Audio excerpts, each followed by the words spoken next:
Good morning and welcome to Wholesome Roots. Today I'm going to try to get a little bit of work done in the garden. We were gifted a huge box of strawberry plants. Look at this.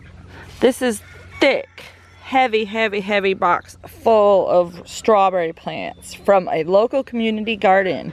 Our neighbor that lives across the street has a plot there, and they volunteer and stuff, and one of the people that has a plot there had a whole bed of strawberry plants, and they decided they were going to pull them all out so they could plant something else. And so he came over, or actually his wife came over and asked me if I wanted any strawberry plants. I said, I'll take every one you can get, because as I have mentioned in the past, my favorite permaculture combination is asparagus with strawberries. So I didn't think I was going to get any strawberry plants until the fall, but with this wonderful blessing, I'm able to get started now. So as I've mentioned before, perennial plants are one of the best ways to incorporate permaculture into your homestead. So permaculture is when you are using the earth and the land in the way that it was meant to be, using natural ecosystems that would normally occur in nature to further the development of your own homestead. So at least that's my little twist on the definition. And so what I'm trying to do is, where we're growing perennial food, which is much more sustainable and is going to be a long-term food source for our family and our homestead, is to create a carpet underneath the asparagus, because asparagus grows straight up and that's it. They just have one shoot of asparagus that goes up, or multiple shoots, but it doesn't grow out wide. So the strawberry actually create a bed, and it creates a nice ground cover underneath the asparagus to help prevent the asparagus root from drying out and to help prevent weeds from growing, which y'all know I need help with the weeds, so that is a great thing for my garden. So my first step here is to go through and pull out any weeds that I've missed and get them out. And then I'm looking to see if I've got space. I think I can do the way I'm thinking. So this celery is not a perennial. This is an annual. So once it's done and ready to be harvested, it'll be gone. So I'm thinking if I plant the strawberry underneath, in between the celery, that's going to help the transplant shock. These strawberries are not usually something that you plant this time of year, so they're going to be fighting to stay perky, because the sunlight is going to really affect them, because they are a transplant and transplants don't do well in the heat. So I'm going to get everything weeded, and I'm going to go in between the plants, and that's where I'm going to start.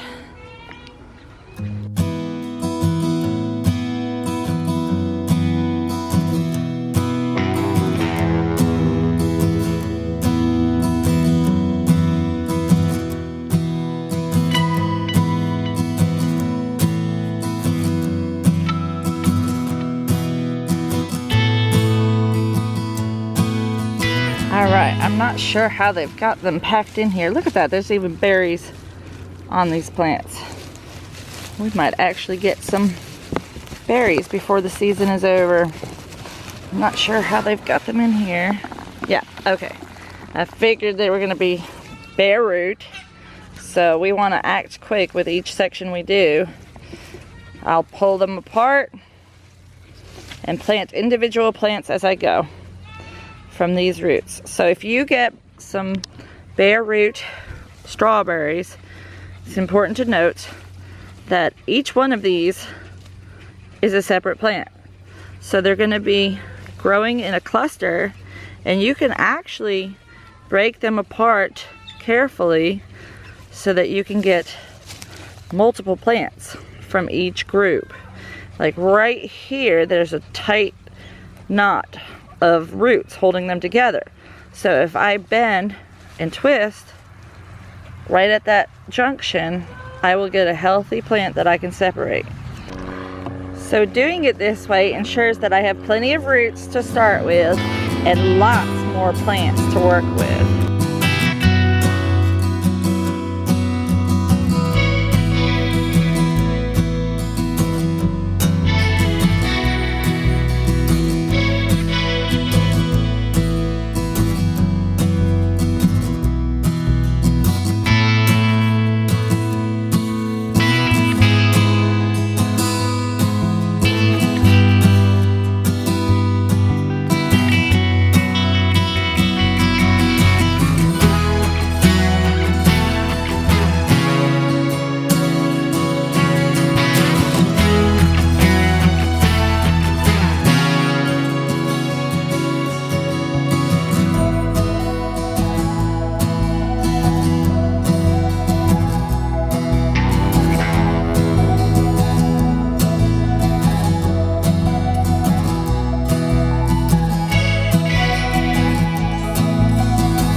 So I've cleaned it up. There's some pieces that are better than others, but they're going to be just fine. And as I went, I removed any of the dead or dying leaves. It's important to do that so that they don't cause any mildew or botrytis in this group that we're leaving and putting in the ground.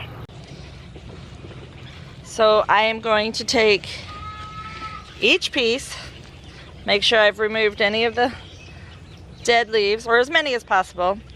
And I'm gonna look and see where the roots are and where the growth is coming up out of the roots. And I want to plant right about at that height. I want to stay below the green line and above the brown line. So it's just right in that medium area in between. And keep all of this under the ground and rooted.